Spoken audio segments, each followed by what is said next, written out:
Hey, buenos dias, form. It is Papa Smurf, and is it Friday yet, man? I don't know about you guys, but I am ready for the weekend. And I bring you some Nuketown domination. And I remember when I was capturing the flag right here, I get kind of pissed because I blew up and I've got flak jacket on. So at the time, I didn't know how I died. But looking at the footage again, I think it's because both the car and the grenade hit me, and I guess that was enough damage to kill me. Run right back to the B flag and die immediately. So I switched focus after this. I'm like, you know what? I'm not going to keep running to the B flag and dying over and over again. I'm going to try to push the enemy team back and spawn trap them myself, and hopefully one of my teammates will be able to pick up the B flag, and it ends up working out for me. But speaking of Friday, I believe the Smurfs movie is being released tomorrow. I think it is.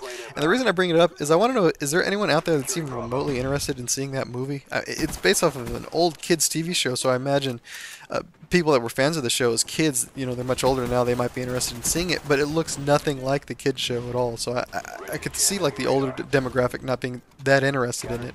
I wasn't really a fan of the TV show as a kid. I think it was a little bit before my time, and given the choice between the Smurfs and something like Ghostbusters and Teenage Mutant Ninja Turtles, I'm gonna pick the Turtles every time.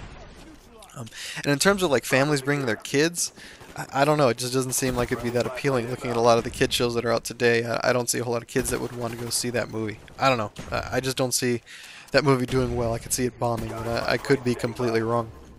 And speaking of bombs, what the Smurf happened to Jim Carrey, man? I mean, that guy was in uh, Ace Ventura: Pet Detective, The Mask, and freaking Dumb and Dumber. And now he's doing like, I don't know the name of the movie. It's like Mr. Plopper's Penguins or something. I remember seeing previews for that movie or like advertisements for it a couple of days before it's going to be released. And that's not a good sign if they're marketing the movie like days before it's going to be released. I'm not hating on him or anything. It's just, man, it sucks. He's such a funny guy. It's just an unfortunate situation that he's in those kinds of movies now. Wasn't he married to Jenny McCarthy too? Brutal times, man.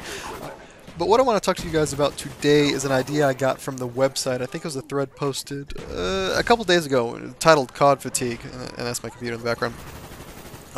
So, Black Ops has been out for a long time now, and I'm sure a lot of people are getting bored with it and getting a little fatigued playing the game. And actually, it doesn't even just have to apply with Black Ops. It can apply to any Modern Warfare or Call of Duty game. What do you do to switch things up to make the game more interesting? Do you switch up your weapon classes? Do you change game types? Like, what do you do to increase the longevity of the game? I really don't want to focus on that, though. I actually want to extrapolate it out a little bit more and talk about gaming fatigue in general, especially during the later summer months. This is the time frame where you don't see a whole lot of big AAA titles that are released. I'm not saying there's not a lot of good games that come out, but the big budget games are normally reserved for the time frame of early September through early December, those holiday months where parents are picking up games for their kids for the holidays as presents, and the springtime frame around March. But during the mid and late summer months, you don't see a whole lot of big budget titles being released, and gaming fatigue kind of sets in.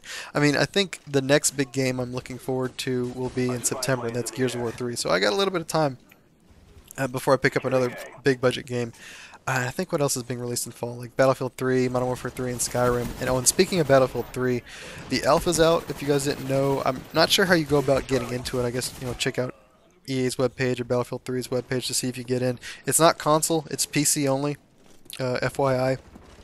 And I've been hearing mixed reviews. On the positive side of things, I've heard that the suppressive effect is a lot of fun, and it's not cheesy, it's not overpowered, and that's good. I mean, I was kind of worried about that because if you don't know, basically how the suppressive effect works is if you shoot around a person, it causes their screen to dim a little bit and shake, so it makes it a lot more difficult for that person to work or operate correctly. I think it even slows you down somewhat.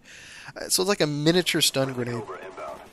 I was worried it'd be a little overpowered. I mean, basically you could just shoot near the guy. You don't even have to be super accurate. Just shoot kind of near him, and as he's suppressed, you can just you can work on aiming and finally killing him off. But I'm hearing now that it only really is effective if you are an LMG class, so the support class, which makes sense. I mean, that's what the support class does, is they put a lot of heavy firepower with a light machine gun on a target. Keep the enemies pushed back and suppressed, obviously. So I've heard good things. I heard it's a really fun mechanic. I'm looking forward to that. On the negative side of things, though, I've heard bad things about the level design. At least I think you can only play one map, and I think it's only the rush game type And how that works is, or it's too defensive oriented. So it's a wide open map. You can see people from extremely long distances, and you know the defense sees everybody coming towards the bombs, and they can pick them off before they can even get close. But it's alpha. I mean, they can iron all this stuff out. Really, when the beta comes out, it's probably when you can be a little bit more critical about it. Unfortunately, you need Medal of Honor to get into the beta, and I did not purchase that game, so I don't know if I will be participating in the beta. But I thought I'd let you guys know, especially Battlefield 3 fans, that the alpha is out.